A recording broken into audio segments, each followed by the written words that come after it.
అబ్బా! చాలా టేస్టీగా ఉంది. ఎంత బావుందో! అయ్యయ్యో! మీకు చెప్పలే కదా! మర్చిపోయా. ఈ రెసిపీ అయితే చాలా బావుందండి.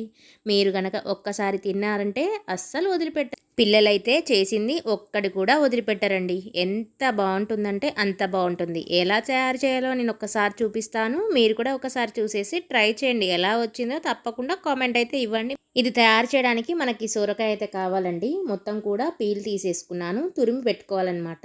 మనం ఎంత క్వాంటిటీ కావాలంటే దాన్ని బట్టి చేసుకోవచ్చు. దీనికి సరిపోను పచ్చిమిర్చి, అల్లం, ఎల్లిపాయలు మిక్సీ పట్టి పెట్టుకున్నానండి పేస్ట్.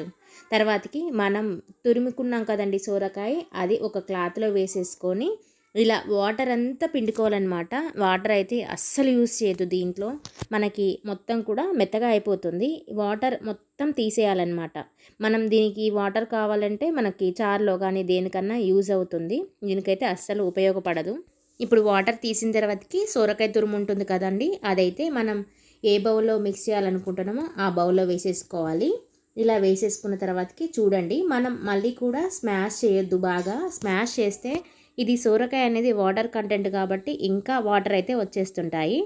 చూడండి ఎంత బాగుంది కదా, లేత సొరకాయ అనమాట. టేస్ట్ అయితే చాలా బాగుంటుంది.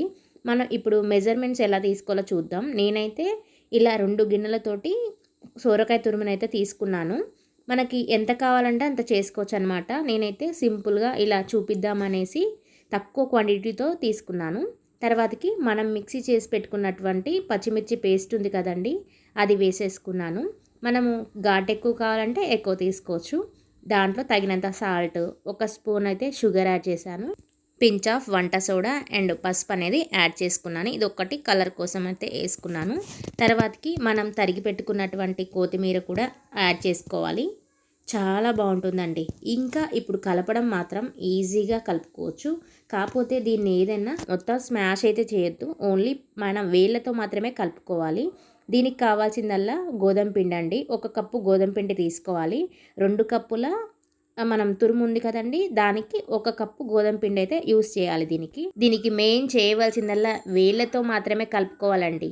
మనం గోధుమ పిండి చపాతీ పిండి కలిపినట్టు మాత్రం అస్సలు కలపకూడదు. పైపైన మన సోరకాయ తురిమి కలిపేటట్టుగా కలుపుకోవాలి. తర్వాతకి మిగిలిన హాఫ్ బౌల్ గోధుమ పిండి ఉంది కదండి, అది 1 స్పూను శనగపిండి, 1 స్పూను బొంబాయి రవ్వ, ఇంకొంచెం ఆయిల్ యాడ్ చేసుకొని మనం మొత్తం ఇదంతా కూడా వేళ్ళతో మాత్రమే కలుపుకోవాలండి. బాగా స్మాష్ చేసి అయితే అస్సలు కలపకూడదు. పైపైన వేళ్ళతోటి మాత్రమే కలుపుకోవాలి. తర్వాతకి ఇంకా కలిపిన తర్వాతకి ఒక జల్లిబుట్టు ఉంటుంది కదండి, దానికి కొంచెం ఆయిల్ అయితే రాసి పెట్టుకోవాలి. తర్వాతకి స్టవ్ ఆన్ చేసి ఒక బౌల్లో వాటర్ హీట్ చేసి పెట్టుకోవాలి.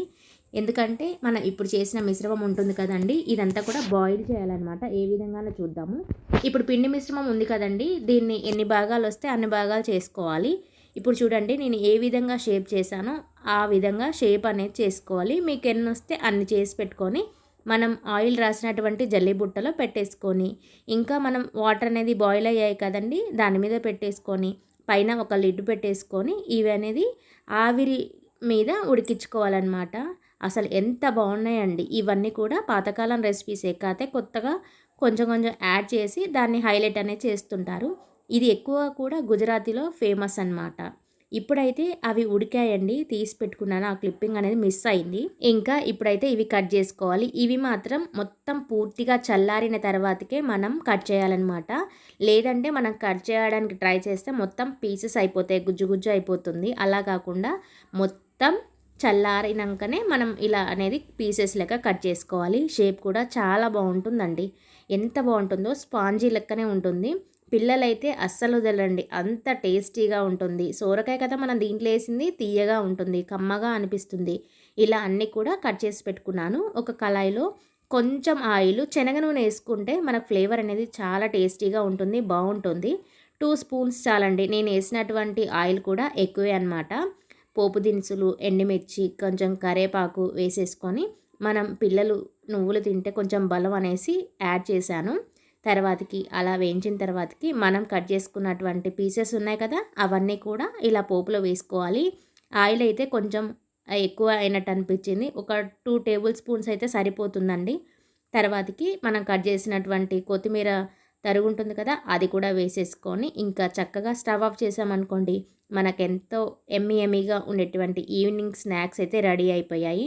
మనం ఎన్నెన్నో చేస్తూ ఉంటాం కదా, ఇది ఒక్కసారి ఈ రెసిపీని అయితే తయారు చేయండి. గుజరాతీ స్టైల్లో ఈ రెసిపీ పిల్లలైతే బోరు కొట్టకుండా తింటారు, చాలా ఇష్టంగా తింటారు. ఎలా వచ్చిందనేది మీరు ట్రై చేసి ఒక్కసారి అయితే ఫీడ్బ్యాక్ అనేది ఇక్కడ కామెంట్ చేయండి. దీన్ని టమాటా సాస్ కానీ, టమాటా కచప్ కానీ అద్దుకొని తింటే చాలా సూపర్గా ఉంటుంది. పిల్లలైతే అస్సలు వదలరండి. తప్పకుండా ఒక లైక్ అయితే చేసి మీ ఫ్రెండ్స్, రిలేటివ్స్ అందరికి కూడా ఈ వీడియోని షేర్ చేయండి. ఇలాంటి మంచి మంచి వీడియోస్, రెసిపీస్ కోసం మన ఛానల్ని తప్పకుండా సబ్స్క్రైబ్ చేసుకోండి. థ్యాంక్ యూ ఫర్ వాచింగ్ అండి. బాయ్ అండి.